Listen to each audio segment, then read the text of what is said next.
Hello, you're watching TVP World News. I'm Jonasz Lewicki. It's 9 a.m. on Saturday, the 4th of October, and voting stations across the Czech Republic have reopened for the nation's decisive parliamentary elections. The Czechs have until 2 p.m. today to elect their new representatives. Voting began on Friday. The voters pick a political party they wish to support, casting preferential votes for individual candidates. After the election, the Czech president will nominate a candidate, usually the head of the winning party, to form a new cabinet and act as the new prime minister. Incumbent Prime Minister Petr Fiala, a conservative pro-Western leader, is facing populist Andrej Babiš in the race for the office. Babiš, who campaigned on increased wages while vowing to limit Prague's support for Ukraine, is predicted to win. The Czech Electoral Committee is updating their results website as polling stations send in real-time data. The official results of the election are likely to be known on Saturday evening.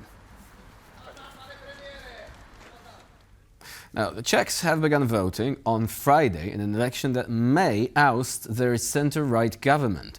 Polls currently favour populist billionaire Andrej Babiš, who pledges to raise wages and lift growth while reducing aid for Ukraine. There are approximately 14,800 polling stations open across the country.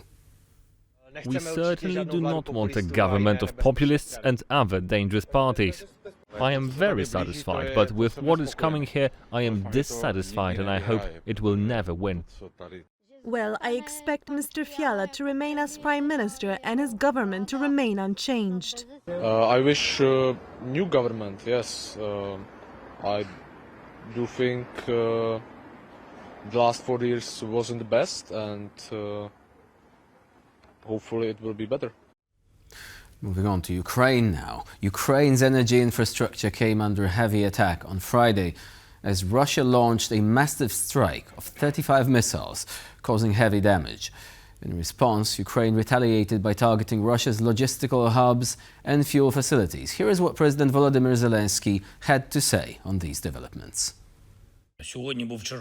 Today there was another Russian strike on our gas infrastructure. Just on the eve of the heating season, the Russians are looking for ways to cause more harm to our people. In this strike alone, there were 35 missiles, including ballistic missiles aimed at gas facilities. A combined strike, and only half of the missiles were shot down. The situation in the Chernihiv region is difficult after drone strikes in Slavutic, Nizhin and also in Chernihiv itself and in the Sumy region. There was a ballistic missile strike in the Donetsk region in the evening, also on the energy sector. Krematorsk, Sloviansk, Druzhkivka. Restoration is ongoing. There were also reports today on our completely justified strikes on Russian facilities, on their logistics, fuel complex. I'm grateful to our soldiers for their accuracy. Russia chose war. Russia destroys the lives of our people and must be held accountable for this. Our long-range strikes will increase. Russia imports gasoline, and in different geographies, both in Asia from China and other countries, and in Europe in particular from Belarus. This is one of the results of Putin's war. The country's gas stations do not sell but import gasoline. Ukraine appears unlikely to receive long-range Tomahawk missiles from the United States, despite frenzied speculation that Washington might approve the sale of the weapon for the first time. Reports suggest other missiles may be sold instead. Our correspondent Alex Cadier is in Kyiv and has more. Well, we don't know exactly what Ukraine can expect to receive from the United States when it comes to long-range missile. There has been frenzied speculation and discussion that perhaps the 2,500-kilometer range Tomahawk missile could be bought by European powers, given to Ukraine with permissions from the United States. That seems unlikely. That's according to reporting by the Reuters news agency, speaking to sources in Washington, D.C., because the current U.S. stock of Tomahawk missiles is currently committed to U.S. Navy and other military systems and operations. So that means perhaps there are not enough Tomahawks to spare for Ukraine. But other weapon systems are being considered by the Pentagon, by the U.S. administration in Washington, to be bought by Europeans and given to Ukraine. We know that the U.S. is sharing intelligence with Ukraine to assist in deep strikes in Russian territory targeting oil refineries. pipelines and other power plants to slow down Russia's war economy and its ability to finance its invasion of Ukraine. But as to what systems the Ukrainians can use, for now, they will continue to rely on Ukrainian-made weaponry to strike deep into Russia. We will have to wait and see if US-made weapons will follow. In Kyiv, I'm Alex Cadier for TVP World. The Munich airport was forced to halt operations for the second time in under 24 hours over suspicious drone activity. Both of the airport's 2 runways were closed to traffic on Friday evening.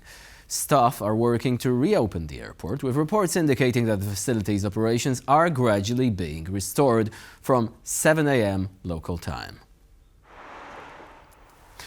Over 20 flights were diverted and a dozen cancelled, affecting some 6,500 passengers in total. The last time the airport had to pause operations was just one night earlier, on Thursday, after local residents reported several drones in the area.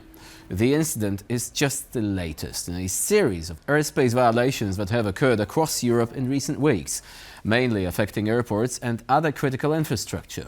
In September, a number of airports in Denmark and Norway were also forced to close temporarily due to drone sightings. Drones have also been spotted over critical infrastructure in Sweden.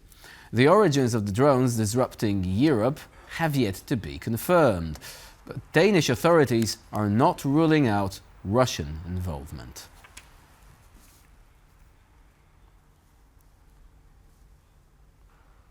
Japan's long-governing Liberal Democratic Party will choose a new leader to replace Prime Minister Shigeru Ishiba.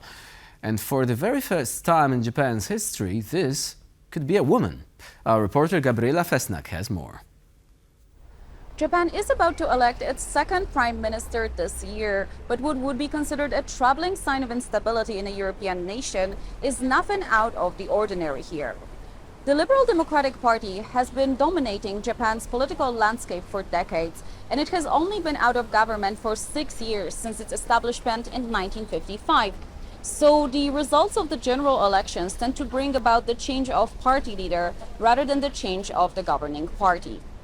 The vote will be held within the LDP, its 295 parliamentarians and the 1 million grassroots party members, which come to less than 1% of Japan's eligible voters.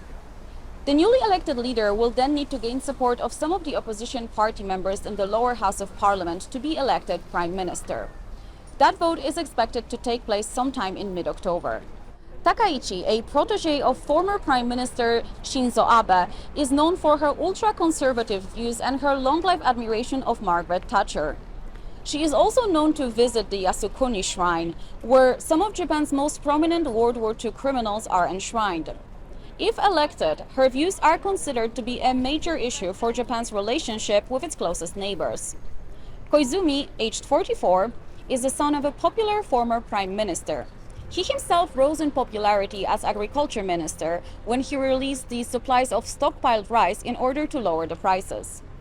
Whoever wins the leadership contest will face a major challenge of organizing a potential summit with American President Donald Trump, who is rumored to be coming to Japan soon, as he is scheduled to appear in South Korea on October 31st. Whoever wins the leadership race will have a major impact on Japan's relationship with both its neighbors and its major ally, the US. For TVP World, from Osaka, Gabriela Fesnak. Russia's shadow fleet is back on the radar, literally, this time in a Finnish court. 3 officers of the tanker Eagle S have been charged. According to investigators, their vessel destroyed 5 undersea cables while en route from a Russian seaport. And yet, the court's stance on the matter came as a bit of a surprise, and the Finns themselves will have to pay 200,000 euros in legal fees. Piotr Miszczuk has more in his latest report. This is Eagle S, an oil tanker that sails under the flag of the Cook Islands. It is the same vessel that last year severed an underwater cable between Estonia and Finland. On Friday, a Finnish court dismissed the charges against the tanker's crew, citing a lack of jurisdiction over the case. It was the courts of the ship's flag state or the defendant's native states that had criminal law competence in the matter. The tanker is believed to be part of Russia's Shadow Fleet, a network of ships sailing under flags of third countries, all the while being covertly operated by Russia-linked entities to help Moscow evade sanctions, predominantly on oil products. Experts say Europe needs to ramp up measures against the Shadow Fleet. They should make arrests and board ships that disobey maritime law. But efforts to stem the tide of the Shadow Fleet are intensifying. Earlier this week, the French Navy boarded a vessel claiming to sail under the flag of Benin and arrested 2 crew members, including the captain. They will stand trial in a French court next year. In response to the events, French President Emmanuel Macron said the coalition of the willing will hold talks aimed at resolving the issue of the Shadow Fleet. In the coming days, our chiefs of staff, in coordination with NATO, will meet within the framework of the coalition of the willing to develop joint actions to implement a policy of obstruction against the Shadow Fleet in the coming weeks. This has prompted a reaction from Moscow. This is piracy. I'm familiar with this case. The tanker was seized in international waters without any justification. The French president also called on allies to exert extra pressure on Russia's Shadow Fleet as a means to help end the war in Ukraine.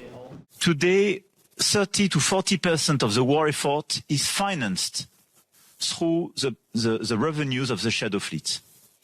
It represents more than 30 billion euro. So it's extremely important to increase the pressure on this Shadow Fleet because it will clearly reduce the capacity to finance this war effort for Russia. The number of vessels in Russia's Shadow Fleet has more than tripled since Russia's invasion of Ukraine. Ships under the Russian flag have also been involved in incidents, including the 2 most recent ones in Polish territorial waters, as reported by Polish Prime Minister Donald Tusk on Thursday. We have another incident now close to Szczecin port. 2 days ago, it was an incident close to our Petro-Baltic platform and our pipeline. Both are Russian vessels. And in fact, we have new incidents in our region, I mean Baltic Sea, every single week. Resistance against Russian-operated vessels, which often pose an environmental threat in addition to a defense threat, will be yet another test of European unity amid reports that Greek-owned ships are also carrying Russia's sanctioned goods. For TVP World, I'm Piotr Miszczuk. Georgians are headed to the polls on Saturday to vote in a local election. Some opposition parties, however, are boycotting the ballot, citing the ruling party's anti-democratic policy. The vote comes a year after a disputed general election that saw the pro-Russian Georgian Dream claim victory, leading to country-wide pro-EU protests. 8 opposition groupings, 6 of which met the 5% threshold in the 2024 election, refused to take part, saying they would hold protests instead. But other opposition parties decided to compete in the electoral race anyway. Some voters took to the streets already on Friday to show their dissatisfaction with the government. Georgian people are against of this pro-Russian regime already here. We have everyday protest wave here, and tomorrow already it's, I think, a final part of this battle, elections. Of course, we Protestants and most part of Georgia have boycott about these elections because it's a, to say that, fake game for us. Cyclist and social media sensation Aurélien Fontenoy became the fastest athlete ever to climb the 2nd floor of France's Eiffel Tower on an all-terrain bike on Friday. He broke the previous record by almost 7 minutes. Fontenoy climbed 686 steps off the monument to reach the 2nd floor platform, the last accessible by stairs, in 12 minutes and 30 seconds, the Société d'Exploitation de la Tour Eiffel said in a statement. Fontenoy has also cycled to the top of the 114-meter Trinity Tower in Paris, as well as Estonia's 314-meter TV Tower in Tallinn. In order to claim the title on the Eiffel Tower, Fontenoy's feet were not allowed to touch the ground.